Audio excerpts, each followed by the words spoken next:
Hey guys, Sneaky Snake here, brothers in arms, World of Warships, and today's video is our next installment in our community replay series, and this one features Krostin of the Pay-to-Win clan in the Republique, the tier 10 French battleship. He is playing by himself, and it's some domination here on the map Mountain Range. So if you'd like to send a replay into us, please send it to BIAworldofwarships at gmail.com, all lowercase.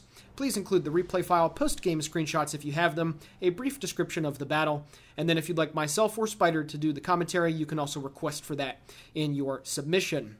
So this game that you're going to see here from Krostin is one of the better Republique games that I have ever seen.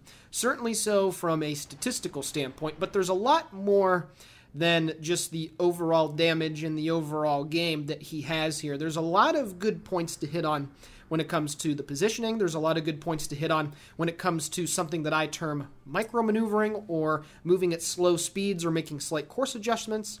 And then, of course, there's also a very good example at the mid to late game on how to stay alive when the game is quite honestly turning a little bit from your team's favor. And all those things and more are going to be provided into this community replay, and it's the reason why I decided to choose this one out of the other submissions for today. So it's funny that I said all those nice things, because the decision that he makes here at the very beginning is questionable at the best. And it's going to the A cap on Mountain Range. Now, I've always been a proponent of going to B and C. I bet you my bottom dollar, and actually all the money that I have, that more teams win the game by going BC and taking care of those caps. I just don't find the A cap as a focus to be very useful unless you really push through A and you really push to the east of those islands that go up and down the 5 line. But then you'd have to ask yourself, why not just go B and C with the majority of your fleet, take those 2 caps, and then the enemy ships at A have to come through all of those narrow island gaps, which are very predictable, to anticipate their movements, and you're going to win the game. And I'd bet you that the majority of teams win by going BC. But regardless of that, Krostin is going to go over here towards these small islands that are on the western side of the map as you're looking at the mini-map over here on the 2 line. Now, they do offer plenty of cover and concealment. However, the A-cap is very exposed, and ships that do venture over here generally get trapped, especially if they go in a little bit too deep to the south, because then, even though you have the islands to help prevent you from getting spotted or shot at, eventually you're going to be in that open water, and it's not going to be very nice for you, especially if the enemy ship, especially if the enemy ships over here have a nice composition of DDs or stealthy cruisers that are going to be able to keep you spotted. So I think he might realize right about now, just looking at the minimap in general too, that this is not necessarily the best play to make. There's only 6 enemy ships that have been spotted, so that means that 5 more have been unaccounted for, and with 1 ship guaranteed to be in the A-cap as he shoots and gets detected, that means that there is at least another enemy destroyer over here, and it's going to make life very difficult. However, you're also going to see that some shots are going to come from the vicinity of H2, H3. As you can see, some shells of armor-piercing type are flying at him just off his nose, and then some very high-arcing, high-explosive shot are going to be coming over the island that's also now off of his 45 to starboard. So he realizes the situation that he's in, that there are at least 2 unspotted enemy ships that are going to be coming right through the 1 and 2 line to the north and are going to compromise his position. So he immediately makes the prudent play and decides to get out of dodge. And getting out of dodge is going to entail him moving away to the northeast while getting all of his guns turned and trained off of his starboard side. Now, of course, the Republique is the fastest battleship in the game, and with the incredible speed boost that it has, this thing can approach and I believe exceed 40 knots. So in a stern chase, this is probably one of the worst battleships to actually go against. Also, it has the very fast reload on its guns, and with main battery modification 2, or main battery mod 3, your reload is just a smidgen over 21 seconds. And considering these guns are 430 millimeters plus in caliber, they are really hard hitting. They have actually some of the highest alpha strike per shell in the game. And with the very fast reload, albeit the accuracy is certainly subject to debate, but you do have very powerful shells that come out of these guns, and when they do hit, they do deal a lot of damage. Unfortunately, that shot right there, a couple penetrations and an overpin that only resulted in 3,800 points of damage, but I digress. They're very good shells whenever the guns do cooperate. Now, you can see here that some of the other enemy ships have been spotted. There's also a Kronstadt that is making his way, one of those pseudo-battleship, very heavy cruiser types that the Soviet Union tried to produce just before World War II. And that thing is also going to be coming over here and is going to be quite a problem to deal with. So he has 4 enemy battleships, basically, over here on the ACAP, and he realizes that that Iowa that's sitting bow on at D5 is obviously going to start taking the attention of the enemy team. The Shimakaze that's behind him is still over here somewhat in support, but of course, the enemy team has the advantage at A, and this is usually what happens. The enemy team that does get advantage at A, the guys that are over here that try to defend the ACAP, it generally doesn't go so well for them, especially if you do convince your friendlies to go B and C. And the Iowa is going to stick his nose way too far out and is going to start getting focused by everybody. So that's actually going to provide quite a bit of breathing space here for Krostin, as he's going to be able to continue his retreat to the northeast while still taking some relatively decent shots at enemy ships and not being the focus of their fire. Now you might be thinking to yourself, well, Sneaky, isn't he kind of leaving his Iowa buddy out to dry? Well, sorry to say, but the Iowa has already made his decision very clearly. He's already dead, he just doesn't know it yet. When you have that many enemy ships, including a Cleveland that was back there too, firing HE, he's just not going to be able to make it out alive. He sealed his fate when he decided to head to the south, back towards the ACAT. So there's no point in trying to help out a friendly teammate that makes a really dumb play like that. Or at least there's usually no good reason to do something. He is getting some shots at the Kronstadt, but it's only a matter of time until the Iowa dies, and of course the Shimakaze and Kiev are going to have a pretty hard time trying to stave off that enemy assault. There is a friendly Zao that's coming back to the west that's in C6, but again, there's just not enough firepower over here to be able to stem the tide. Now, you do see Krostin does decide at this point to actually go back and turn a little bit to the right. This is not necessarily a play that I would agree with, but we're going to see how this transpires over the next few minutes here. That Iowa has actually been alive for a lot longer than I anticipated when I first watched this replay back, but now he's really starting to get focused down. Krostin continues to shoot at the enemy Kronstadt, realizing that is quite the big threat as he gets another meaty, about 9,000 damaging salvo in. However, at this point, the Roma has sufficiently been able to move to the north that he now has a nice, flat, and juicy broadside to be able to shoot in. Now, granted, the Roma is not the most accurate ship in the game, let alone battleship, so he realizes that staying broadside to him is going to be, well, it's not the worst thing in the world, because the Republique does have that turtleback that doesn't really allow it to get citadel too often, but, the Roma's just going to continue to get side shots into him, so he really does have to get out of dodge here. So he's going to go up just a little bit further and then make a hard turn to the left. Now, surprisingly, the enemy Alsace from Han made a bit of a mistake as well, and he stuck his nose a little bit too forward as well. The Kiev is getting some shots into him. The Iowas and Krostin's secondaries are getting into play as well, which is a very good thing. He continues to focus there on the Cleveland, trying to take out the cruisers is a very important skill battleship players need to learn, target prioritization. Now, Krostin's secondaries, as a matter of fact, do kill off that Tier 9 French battleship. However, with the death of the Iowa, finally, that means that he is now going to be the focus of the enemy team. So he's rightfully going to go for the easy kill, which is the Cleveland, because that ship is not able to angle to his shells whatsoever. And his next salvo going downrange manages to pick up his second kill of the game, as he's up to about 93,000 points of damage. So now there's just a Kronstadt and a Roma over here. And while he is flashing a broadside to the Roma, because he saved his hit points early on in the game, he still has a decent bit to work with, so he can afford to take a few decent salvos, and it's not going to be the end of the world. Conversely, he gets another pretty decent hit into the Kronstadt, putting him down to about a third hit points. However, he's going to continue now to head back towards the east and re-link up with his friendlies that are over in the area, and it's a good play to make. Again, the B and the C cap, you can see what his friendly team was able to do. They were able to push forward and get B and C under their control, and right now his team not only has the cap lead, but they have the point lead, and even though they have the same amount of ships as the enemy team, they're still looking okay at the moment. His friend in the Shimakaze makes a very selfless play and decides to come over and give him some smoke, which is a very nice thing. Granted, he does shoot while he's in the smoke screen, so it's not really going to provide him with any concealment, at least until 20 seconds has passed. But he's actually going to slow down here and let his secondaries work over on the Kronstadt a little bit. Now, I'm not 100% sure what his secondary range is. He doesn't have it turned on the minimap, and it started open up at about 10.4 kilometers, so I would obviously imagine that he does not have a full secondary build. But what he's going to do here is back up slightly so he can let his secondaries continue to shoot at the Kronstadt. He's down to critical health at about 14,000, and as he backs up, the friendly Shimakaze actually drops torpedoes behind him. A little bit of, I guess, miscommunication. The Shimmy not putting it in chat that he's dropping torps, and conversely, Krostin so eager to finish off the Kronstadt that I guess he wasn't really paying attention, but no harm, no foul. The friendly torps do not hit him, and now he's going to pull forward here as his secondaries get a few last-minute parting shots off, as that Kronstadt is down to about 3,000, make that 700 hit points, and he is going to be kicking the bucket here any second now. However, his friendly team has actually been able to screw up the positioning that they've had so far during the game. Getting the B and the C cap is very important. However, what they've now done is completely disregarded the C base. So what this means is that the enemy team that kited away from the C cap is now actually going to be able to get right back on it. You can see that there's a Minotaur, a Montana, and an Asashio, all last reported south of the C capture point.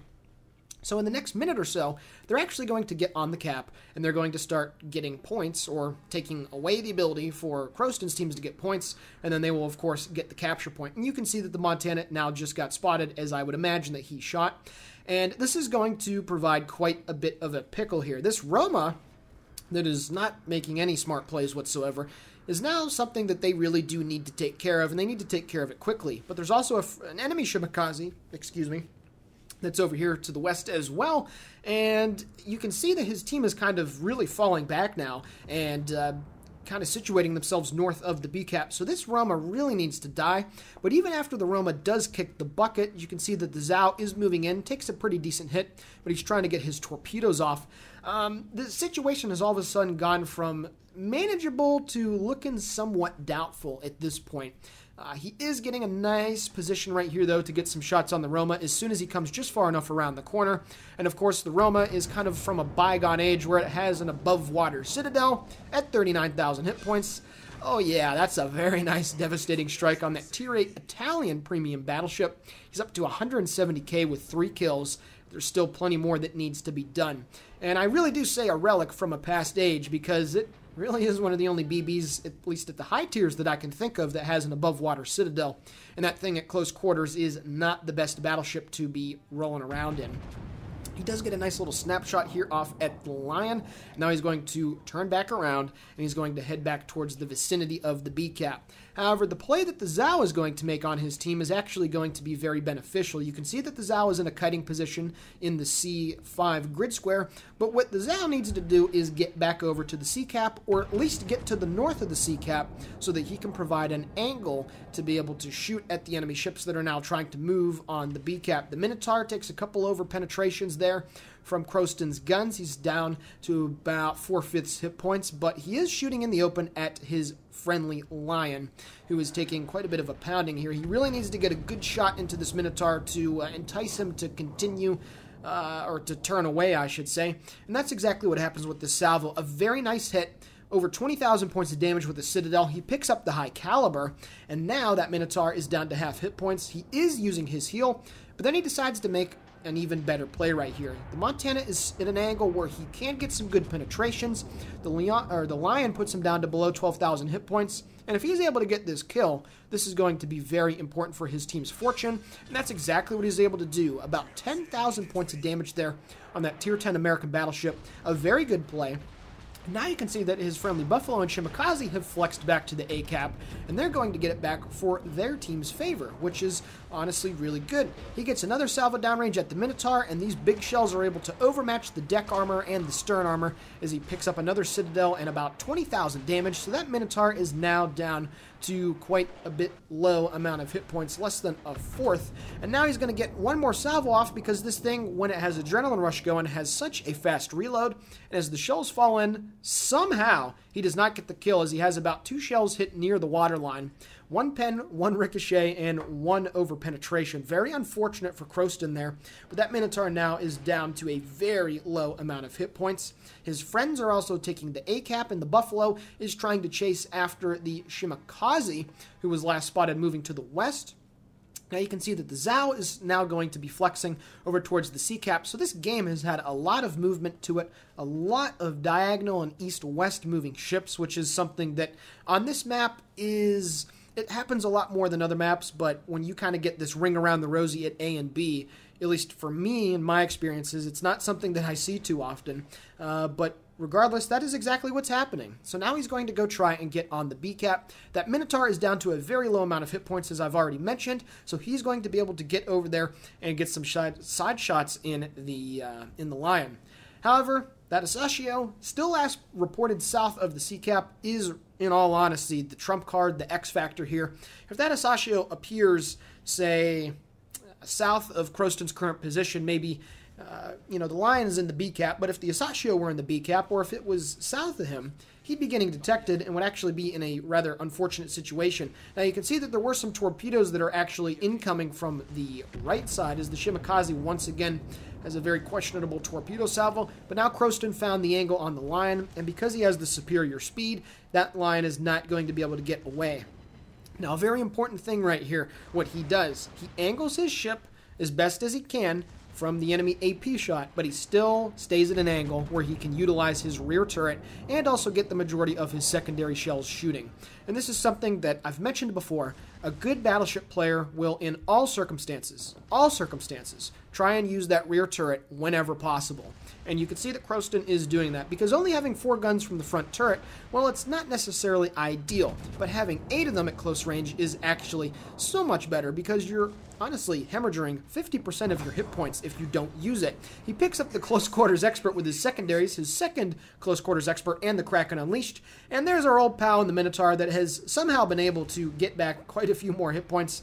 I really shouldn't say somehow. We all know that it has that batshit crazy heal, but nevertheless, 1 more Citadel and 4 secondary hits secures his 6th kill of the game on that Tier 10 British light cruiser. However, if you've blinked and lost track of what's happened, both the Buffalo, which was killed by the Lion, and the Shimakaze that were over there are dead somehow. So now the enemy Shimakaze is definitely going to go get on the A cap, and the Asashio is currently spotting him. So if he dies right now, this is actually going to be a lost cause for his team. He did tell the Zao that he needs to go get on the C cap, which is what he is doing, and then probably one of the most inexplicable things happens. Yep, that's right. The Asashio wasn't trying to work on a position to the south of him. He wasn't in the B cap at maybe the mid or the eastern section trying to launch torpedoes. No. The Asashio is, yeah. I really don't know how to explain this, in all honesty. Krostin picks up the Confederate with the secondary hit. He's got over 120 of them now, which is pretty impressive. Again, I don't think this is a full secondary build, but I digress. He's getting a lot of mileage out of those babies, and yeah. The Asashio is, I don't know, guys. I really don't know. This could have been so much more difficult, and, yeah, it wasn't. So, I really have no explanation for that. That Asashio could have won the game for the enemy team, and that player made... and now there's the torpedoes, finally. I mean, it took them forever, but this is where I'm speechless. This is where, watching this replay, everything that was going, it was back and forth, and he was making pretty good decisions, and the enemy team was making pretty good decisions, and his friendly team was making pretty good decisions, and then to have a game end like that, well... yeah, he's going to cap the B cap, of course. The Zao is going to get on the C cap. So even though technically the enemy team is the only one getting points here, they're still down by about 150 points with only a minute and a half to go. And it is not going to end in victory for them. So a very nice game by Krostin. And we're now going to take a look at the post-battle results. Alrighty guys, taking a look now at the post-battle results. 296,900 damage dealt off of 95 shell hits. He picked up 6 frags, so half of the enemy team, 4 fires set with the secondaries off of 127 hits, 1 solo base capture as well on the B cap. He also picked up 2 close quarters experts, 1 dev strike, high caliber Confederate, and Kraken Unleashed. Looking at the team score, unfortunately, replaywiles.com or whatever it's called doesn't have the experience, but I would have to imagine that this was pretty close to 3K, if not over it. That is a monster amount of damage. Getting a nice solo cap in there is going to have a pretty good buff to the amount of experience gained as well. So, Krostin, thanks for sending in the replay. This was fantastic to watch. I bet this was probably one of your signature games. So it was great to commentate on it, and I hope you enjoy this video commentary whenever you do get a chance to come back to our channel.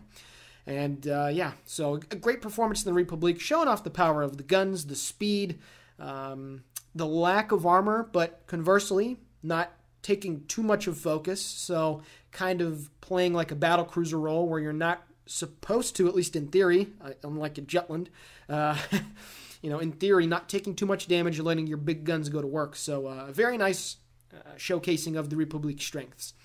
With that being said, this is the Sneaky Snake for BIA World of Warships. We're coming up close to, I think, 500,000. Let me check.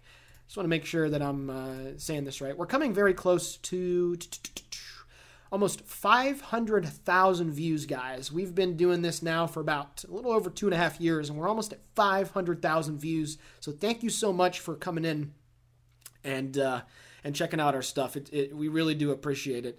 So with that being said, guys and gals, as always, have a great day.